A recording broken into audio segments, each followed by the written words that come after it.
Saudações, amados, palavras de vida. Querido você que já ouviu uma, duas vezes esses áudios de mensagens evangélicas e ainda não curtiu, ainda não deixou o seu like, ainda não se inscreveu, faça isso, nos ajude a continuar levando a palavra de Deus.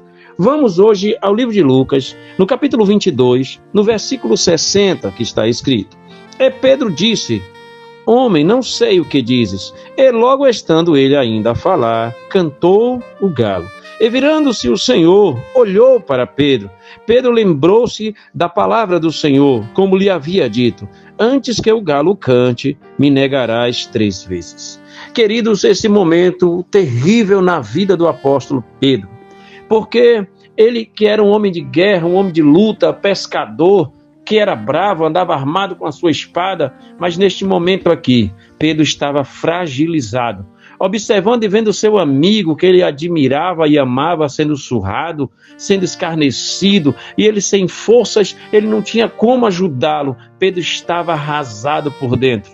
E então alguém chega para ele e fala: você é um deles, e ele começa a negar. E quando ele nega a 3ª vez, então ele ouve o galo cantar. Que madrugada terrível na vida de Pedro. Então, quando o galo canta, então ele olha na direção de Cristo. E este olhar salvou a vida de Pedro.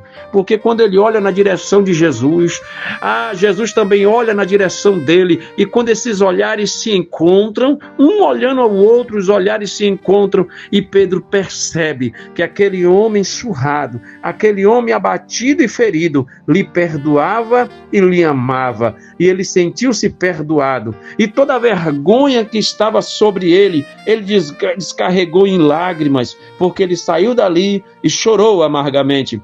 E acontece que, quando Cristo ressuscita, quando Cristo ele renasce novamente ressuscitado, ele chega para uma mulher e diz: vai e chama Pedro.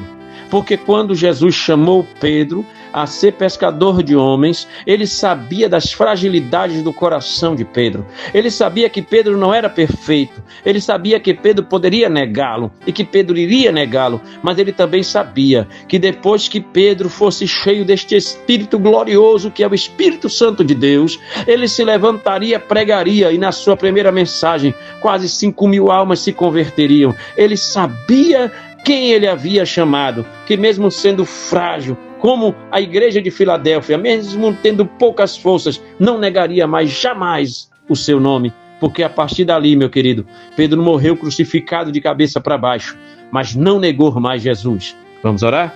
Santo Deus, Criador do céu e da terra, te apresento agora cada escrito e não escrito deste canal, Senhor. E onde esta palavra alcançar alguém, Senhor, no Brasil ou fora dele, onde esta palavra chegar, Senhor, salva, cura, liberta, em o nome de Jesus. Querido, Deus te abençoe, te proteja, te guarde, te dê a paz.